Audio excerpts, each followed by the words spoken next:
So when you go to have a baby, what a lot of people do nowadays is they'll send you to a pelvic floor specialist, and they'll do like these little electric readings. They'll put these little diodes internally, and it'll map your entire cervix, and you'll see where there's tension, if there's any kind of like asymmetry that's happening. And what they will say if you ask them about patterns is like certain areas, especially on the outside, will be like almost painful. If anyone does any like trigger point fascia release, right, with like a lacrosse ball, and you'll get to something like, oh my God, I'm barely touching it, and that's excruciating. You'll see a lot of pain on the outside of women that have experienced sexual trauma.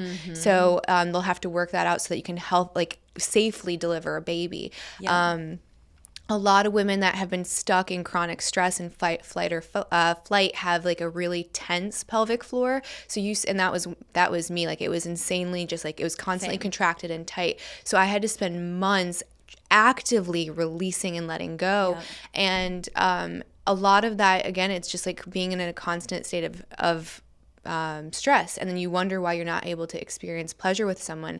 And a lot of that is like shitty sex ed, because we're told we have to be tight. We have to be so tight so that he can enjoy himself, when in actuality it's like closing you both off to experiencing the most pleasure. And I learned this after my firstborn, because after you have a baby, everything is just loose for a while, right? It is just there. You cannot physically constrict. And I had the most predictable, reliable orgasms without trying. Really? Like, oh my God. it would be like, and I was like, what is happening? I thought sex was supposed to be terrible after babies, and this is like the best sex I've ever had in my life, because it was just like, whoa, we're like relaxed finally. And it was the same experience for him. And now I'm back to my old patterns, and I'm like still actively trying to work on releasing. And I definitely want to get into that part of your book as well. But we hold on to so much of our stuff, and there's all of these tools that I think we dismiss. And that's why I love that you're doing these workshops, because you're showing women like there's so much more available than what you think that there is. Yeah. And also, teaching men more about like the female anatomy and how to honor a woman. Like truly, like there is a temple, like yoni is the Sanskrit word for pussy, right? And so like it actually translates to sacred space, temple. And like thinking about this fact that every baby like comes through the world like through a woman's legs, like that's a portal between the spiritual world, the physical world, if you believe in that, right? If you believe that there is a spiritual world.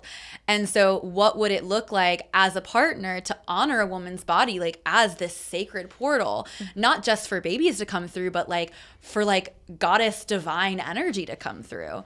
But I love what you shared about like your experience with childbirth. I'm in those like preconception stages, and like the stories like that, it's just more people need to hear those stories, because we hear like all of these horror stories about birth and postpartum, and yes, it's challenging, and I'm sure that you had many other more intense initiations around it. But like let's also take the moment to really celebrate like the wins, and that makes a lot of sense to me, and I really identify with that.